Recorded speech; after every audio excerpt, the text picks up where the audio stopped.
They called him backwards Brennan at Fort Bennan's trading post, and not as a compliment. The man was building fires upside down in his cabin stove, stacking the largest logs at the bottom and lighting the kindling at the top, claiming it would burn twice as long as their conventional fires. It was nonsense. Fire burned upward, not downward. Everyone knew that. You might as well try to make water flow uphill or teach a horse to read. But when a 6-day blizzard hit the Montana Territory in late December 1867, with temperatures reaching 47 below zero, something extraordinary happened. While experienced frontiersmen watched their wood supplies vanish and their cabins turn into iceboxes despite burning furniture and fence posts in desperation, Brennan's cabin stayed a comfortable 62 degrees on a fraction of the fuel. The physics behind his technique wouldn't be formally understood for another 20 years, but the results were immediate and undeniable. Within months, the upside-down fire would become standard practice across thousands of miles of frontier territory. If stories like this fascinate you, subscribe now because we've got dozens more tales of forgotten frontier wisdom that sound crazy until you see the proof. Thomas Brennan arrived at Fort Benton in late October of that year, a quiet man with carpenter's hands and a musketball scar across his left shoulder from Shiloh. He'd come west like so many others, seeking distance from memories that wouldn't fade and land that didn't ask questions about a man's past. He purchased a plot 12 miles north of the fort, along a bend in the Missouri where cottonwoods grew thick and the wind off the plains hit hard enough to knock a horse sideways. The men at the trading post warned him about the winters. They told him to stockpile wood, to build his walls thick, to keep his fire burning day and night once the snow came. Brennan listened, nodded, and asked where he could buy a good iron stove. The stove he settled on was a standard box design, same as every other heating stove from Illinois to Oregon. You loaded wood in the top, the fire burned hot and fast, and you fed it constantly to keep the cold at bay. A good stove could heat a 12 by 14 cabin if you kept the fire roaring. The problem was simple arithmetic. A standard stove burned through a cord of wood every 10 to 12 days when the temperature dropped below zero. Cutting and hauling that much wood was a full-time occupation. Men wore themselves down to nothing keeping their families warm, and still, children woke with frost on their blankets. But Brennan had spent the war years in winter encampments where firewood was scarce and men froze in their bedrolls while officers slept warm. He'd watched company cooks build fires that burned all night on half the wood, fires that cooked meals and provided heat with an efficiency that seemed impossible. The technique wasn't complicated, but it violated everything most men believed about fire. It seemed wrong, backward, contrary to common sense. And when Brennan mentioned it to his neighbors at Fort Benton, they looked at him like he'd suggested building his cabin without a roof. The principle was simple enough. Instead of loading wood into the stove from the top and letting the fire consume it from bottom to top, you built the fire upside down. You placed your largest logs at the bottom of the firebox, then progressively smaller pieces above them, with kindling and tinder at the very top.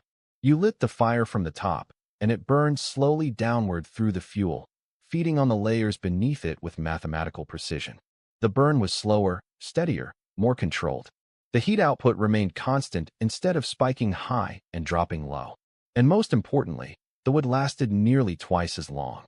"You'll suffocate the fire," said William Hodge, who ran the sawmill and considered himself an authority on all matters involving timber. "Fire needs air underneath. Needs space to breathe. You stack it like that, you'll have nothing but smoke and sadness." "It's backwards," agreed Samuel Porter, who'd been in the territory since 1862 and survived winters that killed entire camps of miners. "Fire burns up, not down. That's nature. You can't argue with nature." Brennan didn't argue. He simply went about his business, cutting cottonwood and hauling it back to his cabin in loads that seemed too small to his neighbors. While they stockpiled cords upon cords of split wood, he worked with quiet efficiency, selecting pieces with care, cutting them to precise lengths.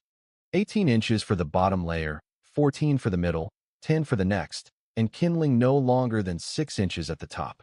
He dried his wood in careful stacks inside his cabin, rotating pieces near the stove to drive out moisture. The other men shook their heads and muttered about foolishness. November came hard that year. The first snow fell on the 7th, 16 inches in a single night, and the temperature plummeted to zero before Thanksgiving. The men of the territory fired their stoves hot, burning through their wood piles at an alarming rate. Brennan lit his first upside-down fire on November 10th, when the morning temperature read 4 above and frost covered the inside of his window glass in feathered patterns that looked like ferns. He built it methodically, the way he'd been shown by an old sergeant from Maine who'd learned it from loggers. 4 split logs at the bottom, each 18 inches long and 4 inches thick, laid parallel with 2 inches between them. Then 3 logs of 14 inches across those, perpendicular to create a grid. Then 3 more of 10 inches, back to the original direction. Then smaller splits, then kindling, then tinder at the very top. The entire structure stood 14 inches tall inside his firebox, a precise architecture of wood that looked more like a building project than a fire. He lit it from the top with a sulfur match, and the kindling caught immediately. The flames spread across the surface layer, then began working downward through the progressively larger pieces. The fire didn't roar. It whispered. It settled into the wood with a patient, steady consumption that seemed almost deliberate. The heat radiating from his stove felt different too, more even, less aggressive. Within 20 minutes, his cabin had warmed to a comfortable 60 degrees. Within an hour, 65. And the fire showed no signs of burning out. What Brennan understood, and what his skeptical neighbors did not, was a matter of basic combustion science that wouldn't be formally documented for another 20 years. Fire consumes wood through a process called pyrolysis, where heat breaks down the wood's cellular structure and releases combustible gases. In a traditional top-loading fire, the flames attack the wood from below, creating intense heat that burns through fuel rapidly but inefficiently. Much of the potential energy escapes up the chimney as wasted heat. The fire burns hot in bursts, then dies down, forcing constant refueling. An upside-down fire, however, creates a controlled descent through the fuel stack. As the top layer burns, it heats the layer beneath it, driving moisture out and beginning the pyrolysis process before the flames even reach it. By the time the fire burns down to each new layer, that wood is dry, preheated, and ready to combust with maximum efficiency. The result is a longer, steadier burn that extracts more usable heat from less wood. The larger logs at the bottom act as thermal mass, absorbing heat and radiating it long after the flames have died. It was elegant, efficient, and completely counterintuitive to men who'd built fires the same way their entire lives. Brennan's first upside-down fire burned for 9 hours without requiring additional fuel. When it finally burned down to embers, he simply built another identical structure on top of the cold bed, lit it, and went about his evening. His neighbors, meanwhile, fed their stoves every 2 to 3 hours, day and night, rising from sleep to stumble into the cold and throw more wood into their fireboxes. They burned through a week's worth of wood in 4 days. Brennan used less than half that amount for the same period. Word spread slowly at first. Men noticed that Brennan's chimney didn't belch the thick black smoke that poured from their own. They observed that his woodpile wasn't shrinking at the catastrophic rate theirs were. Some attributed it to luck, others to his cabin being better insulated, though it was built no differently than any other rough shelter in the territory. A few curious souls asked him directly about his methods. "I build my fires upside down," Brennan told them plainly. The response was universal skepticism tinged with mockery. At the trading post, men laughed openly about it. "Brennan's got his fires upside down," they'd say. "Next he'll be planting crops in the winter and harvesting in spring." The joke spread through Fort Benton and out to the surrounding homesteads. Brennan, the backwards fireman. Brennan, who thought he knew better than generations of frontier experience. But Brennan didn't need their approval. His technique worked, and that was mathematics, not opinion. By early December, when most men had already burned through a third of their winter wood supply, he'd used perhaps a fifth of his. His cabin stayed consistently warm, the temperature varying only a few degrees throughout the day and night. He slept through entire nights without waking to feed the fire. He spent his days hunting and trapping instead of constantly cutting and hauling wood.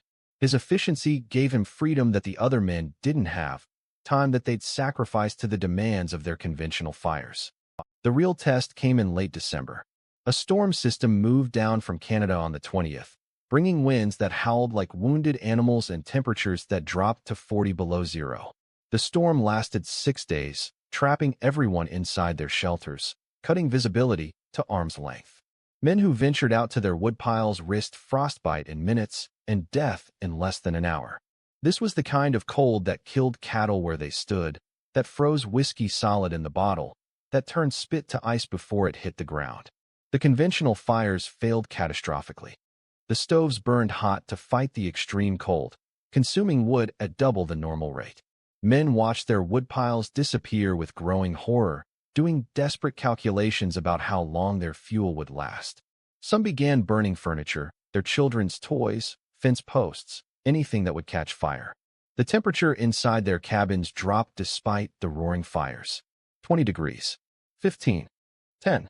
Families huddled together under every blanket they owned, wearing all their clothes at once, while frost formed on the interior walls and their breath came out in clouds that hung in the air. Samuel Porter's cabin dropped to 8 degrees on the fourth night of the storm. His children cried from the cold, and his wife wrapped them in bearskins near the stove, which consumed their last cords of seasoned wood with terrifying speed. He ventured out in the storm, frost forming instantly on his eyebrows and beard, and began breaking apart his woodshed for fuel. The unseasoned lumber burned poorly, filling his cabin with smoke, providing minimal heat. He genuinely feared his family wouldn't survive until the storm broke. William Hodge fared only slightly better. His sawmill gave him access to lumber scraps, and he burned through stacks of them, feeding his stove constantly. But the wood was full of sap and moisture, burning inefficiently, coating his chimney with creosote. The temperature in his cabin hovered at 18 degrees. His hands shook from the cold as he fed piece after piece into the firebox, watching his supply dwindle, knowing that if the storm lasted much longer, he'd run out entirely. Inside Brennan's cabin, 12 miles north along the Missouri, the situation was dramatically different. His upside-down fires burned with steady, patient efficiency through the worst of the storm. He built each fire to last 8 to 10 hours, using what he'd carefully dried and cut to precise specifications. The stove radiated consistent heat that kept his cabin at 62 degrees even when the wind screamed outside and the temperature plummeted to 43 below. The physics working in Brennan's favor became even more pronounced in extreme cold. The drier the wood, the more efficient the burn, and his careful preparation paid enormous dividends. The layered structure of his fires created a combustion cascade that extracted maximum heat from minimum fuel. The large bottom logs absorbed heat throughout the burn and continued radiating it for hours after the flames died. His stove became a thermal battery, storing and releasing heat with remarkable efficiency. On the morning of the 6th day, the storm finally broke. The wind died to nothing, and the sky cleared to a blue so deep and clean it hurt to look at.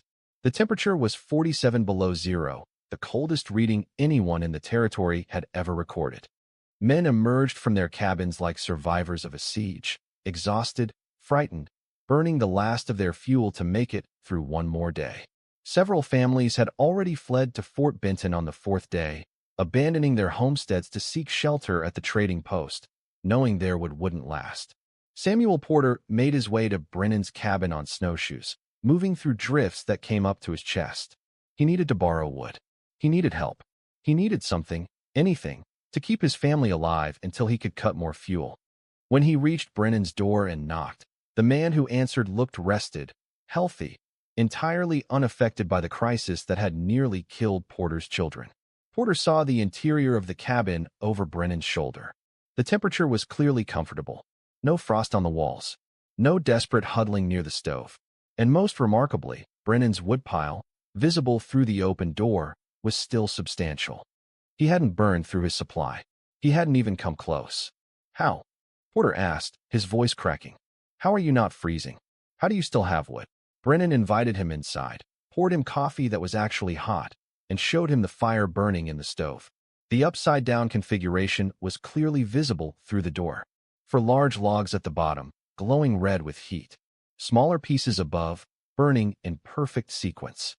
The top layer just catching fire, beginning the slow downward progression that would last another 6 hours without attention. It's just a different way of building the fire, Brennan explained. Burns longer, burns cleaner, uses less wood for the same heat. Porter stared at the fire like it was a magic trick, something that violated natural law. He'd been building fires his entire life. He knew how fire worked. And yet here was evidence that he'd been doing it wrong, that his certainty had been costing him time, effort, and nearly the lives of his family. "Show me," Porter said. "Please, show me how."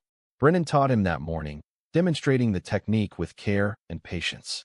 The selection of wood, the precise cutting of lengths, the drying process, the layering structure, the top-down ignition.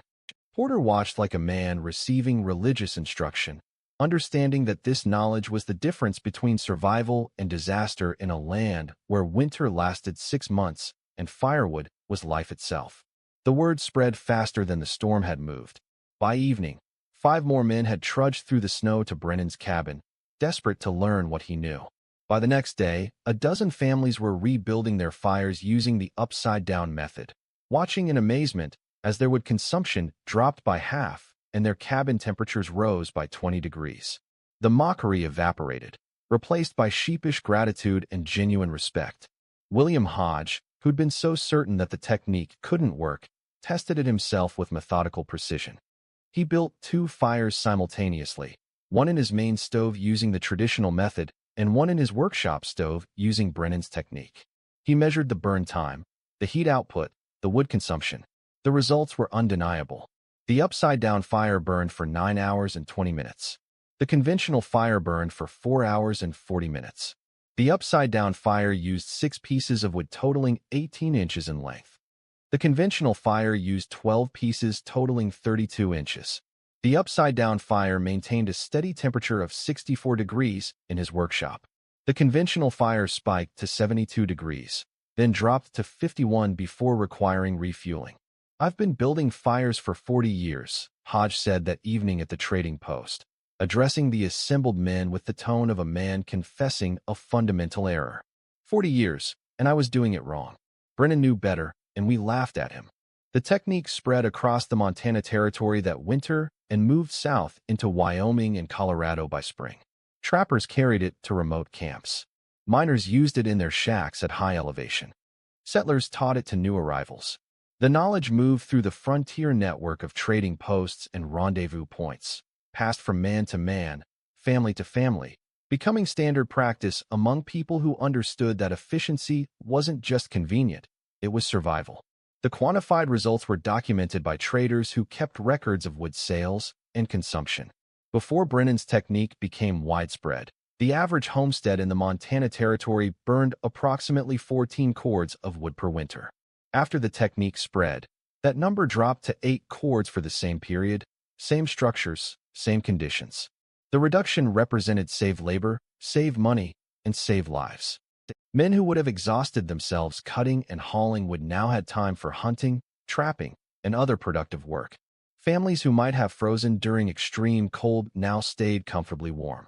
The science behind the technique would eventually be formalized in studies of combustion efficiency and heat transfer. Researchers would use terms like controlled gasification and thermal gradient optimization to describe what Brennan had learned through observation and necessity. But the fundamental principle remained unchanged from that winter in 1867. Build the fire upside down. Let it burn from top to bottom. Extract maximum heat from minimum fuel. Trust mathematics over tradition. By the winter of 1868, nearly every stove in Fort Benton and the surrounding territory burned upside-down fires. The technique had a name now, spreading under various titles depending on who told the story. The Brennan method was common, though some called it the top-down fire or the upside-down stack. The name mattered less than the results. Wood piles lasted twice as long. Cabins stayed warm with half the effort. Men slept through the night instead of rising to feed their fires. The transformation was complete. Thomas Brennan never sought recognition for what he'd shared. He remained quiet and solitary, working his trap lines, improving his cabin, living the life he'd come west to build. But men remembered what he'd taught them. They remembered the winter when his technique had saved families from freezing. They remembered their own skepticism and mockery, and they learned a lesson that frontier life taught over and over to those who survived it. The loudest certainty is often wrong, and the quiet man with unconventional methods might know something everyone else has missed. The upside-down fire technique continued spreading throughout the Western territories for decades. It moved into the Dakotas, into Oregon, into the mining camps of Nevada and the cattle ranches of Texas. Wherever men burned wood for heat in harsh conditions, the knowledge followed. The technique appeared in handwritten guides that settlers carried west, in verbal instruction passed from father to son, in the practical education that meant the difference between a successful homestead and a grave marker. Modern efficiency studies have confirmed what Brennan and the other frontiersmen learned through necessity. An upside-down fire burns 40 to 60% longer than a conventionally built fire of the same size. It produces more consistent heat with fewer temperature fluctuations. It generates less smoke and creosote because the controlled burn is more complete. It requires less attention and fewer refuelings. The technique works as well in a modern wood stove as it did in a frontier cabin in 1867, governed by the same physics, delivering the same benefits. The winter of that year became a reference point in the Montana Territory, a benchmark for cold that old-timers would invoke for decades. Cold as 67, they'd say, and everyone knew what that meant. But it was also remembered for another reason, for a moment when conventional wisdom failed and an unconventional approach saved lives. The men who'd mocked Brennan that fall never forgot the lesson. They taught it to others with the conviction of converts, making sure the knowledge survived and spread. Thomas Brennan died in 1889, 22 years after that brutal winter, killed when his horse fell through river ice during an early thaw. He was 56 years old and had lived quietly in the Montana Territory for over 2 decades, known as a reliable trapper and a skilled carpenter, a man who kept to himself but helped his neighbors when asked. His cabin stood empty for several years before another family claimed the land. But the technique he'd introduced to the territory outlived him by generations, spreading far beyond the Montana plains where he demonstrated its value. In trading posts and military forts, in mining camps and cattle ranches, in every rough shelter where men fought winter with fire and wood, the upside-down method became standard practice. No longer controversial, no longer mocked. Simply the way fires were built by people who knew better, who'd learned from experience that the backward approach worked better than the conventional one.